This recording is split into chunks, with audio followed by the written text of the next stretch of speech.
Honestly, Helena already gave my sermon, so I should have just let her preach this morning, but we'll go on anyways. I was very young when my father Verlin first took me camping. We went to my childhood pastor's farmette that he owned just outside of town. And this small farm had this pasture with sheep and some goats, and a quaint little one-room farmhouse, and no lights for miles. And a group of us would all go out and put up tents and camp for the long weekends. And during the day, we would go pick grapes at the vineyard and play in the field. But at night, we would gather around a campfire and tell stories. And as the fire's light began to dim, and we got colder and we pulled our blankets out, the stars became more visible. Long after the sun had set, we would sit outside and stargaze. Sitting in the darkness of this pasture was enough to swallow you and your surroundings whole.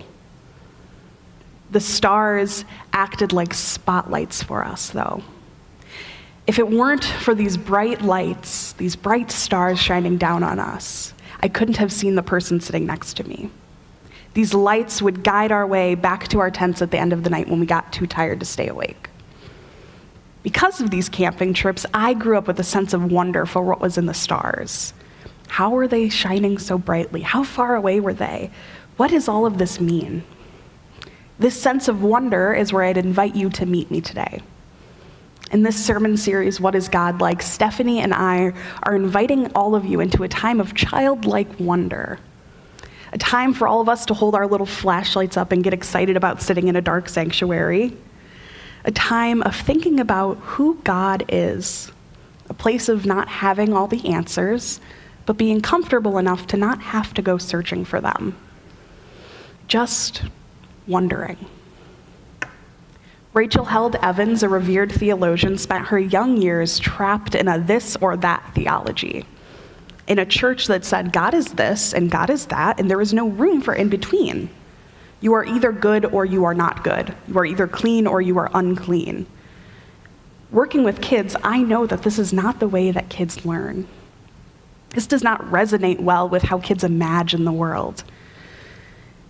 In confirmation, Caleb can agree with this, we spent a whole evening one night just talking about what God isn't, who God isn't. God isn't a judge waiting to sentence you to punishment. But in a theology that doesn't allow kids to wonder or ask questions, you have grown-ups that fear what answers lie beyond the questions. And growing up with the weight of a punitive and judgmental God on her shoulders, Rachel found herself with more questions than answers and a strong drive to wonder more. She spent her life writing and learning and opening up these conversations for people who want to ask questions, who want to wonder. Rachel set out to write a children's book that encourages wondering. And unfortunately, she would not see this book published as she passed away in 2019 at the age of 37. But Rachel leaves us this book. What is God Like is based in the scriptures and in the Psalms and is the guiding force for our sermon series. It's a story that invites all of us to gather around a theological campfire and wonder big things. So today, I would invite all of us to imagine God as light. In What is God Like?, Rachel writes that God is like the stars, forever present and bright. No matter how far away they are, we can always see them. They are always there. We see this image in many places in our Bible. It's written all over the Psalms, Psalm 74, Psalm 84. The book of Habakkuk, which is our youth's favorite book of the Bible, and not just because it's fun to say, is written by the prophet Habakkuk, who comes to ask God questions. Chapter 1 of this book begins with the prophet asking God questions and begging God to answer. After much hardship, the prophet was tired of messing around, and I know we have all come to a place like this. God hasn't listened, and it's time to ask some questions and get our answers. Not only does the prophet spend this time asking all of these questions and saying, what in the world is going on around here? But in chapter 2, God not only entertains these questions, but answers them. Finally, by chapter 3, Habakkuk finishes the conversation with praise for God, saying that God's radiance is like sunlight, with rays of flashing from God's hands. Even after a time of big questions and hardship and strife, the prophet comes to say that God is ever present and good. God is like the stars and the moon and the sun, which are present to all, no matter who you are, or where you come from, or where you are, or what your circumstances may be. God is there for everyone. God is always right there for us, no matter how far away we feel, how alone we feel. The stars shine so bright. God is there with us, in the very light that lights up the world.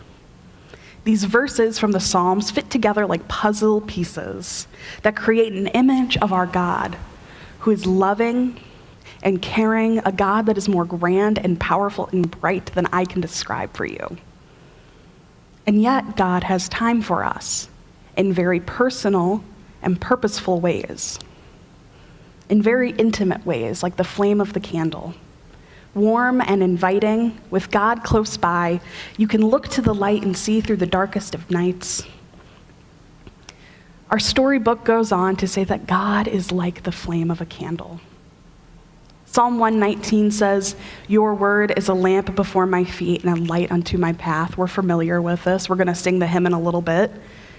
God is like a match that we use to light our lantern and take along with us as we traverse new paths. God lights our world so that we can see things that we may not have otherwise known, see what's amiss. The light shows us what could be dangerous. It directs us in both our way and our work. We can breathe in relief. What a gloomy world it would be without this light.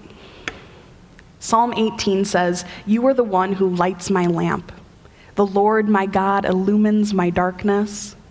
With you I can charge into battle. With my God I can leap over walls." The Lord illumines my darkness. Not only is God along with us for the journey, we don't have to light our own lamp. Just by choosing to ask God to join us, God has already made the promise to light our way. Psalm 18 is written by King David. You heard about it last week from Stephanie as well. But after King David would have been through much strife like Habakkuk, David, after leading his people through battle and coming out on the other side, worships God for leading them through.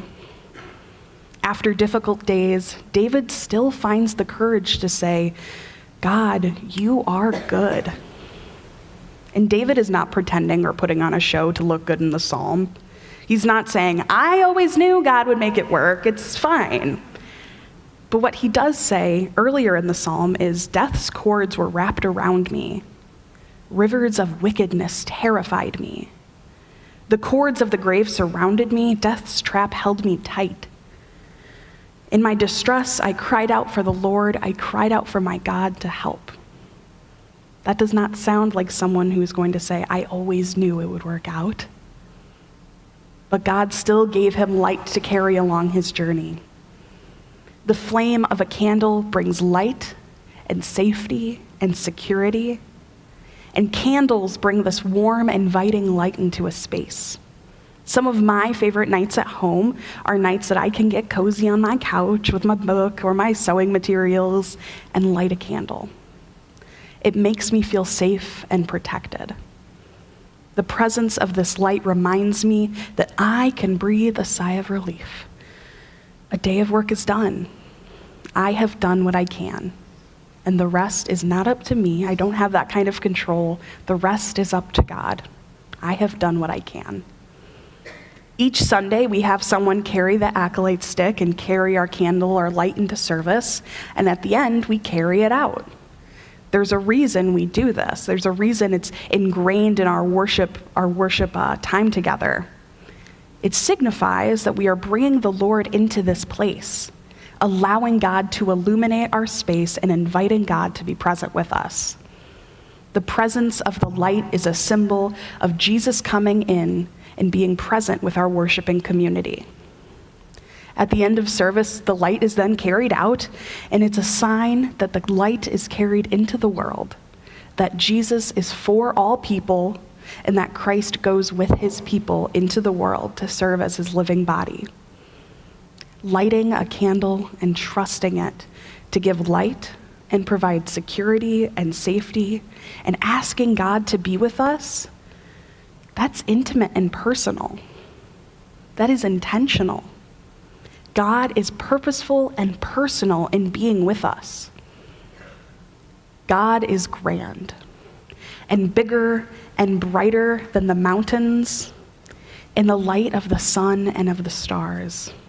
And yet, God is personal and intimate and intentional with each of us in a light that brings softness and security. This does not mean that we will never be in the darkness. King David can attest to that.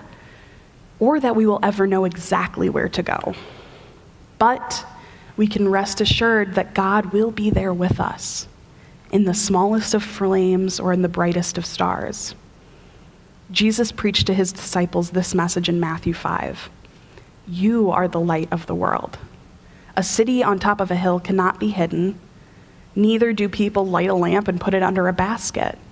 Instead, they choose to put it on top of a lampstand, and it shines for all who are in the house. In the same way, let your light shine for all people, so that they can see the good things that you do and praise God for it. Friends, the light is in the world. God is in the world, and you are in the world. I encourage all of you to continue to be reflections of this light in the world for those who need it. And when you yourself are lost in the darkness, look for the light. May it be so.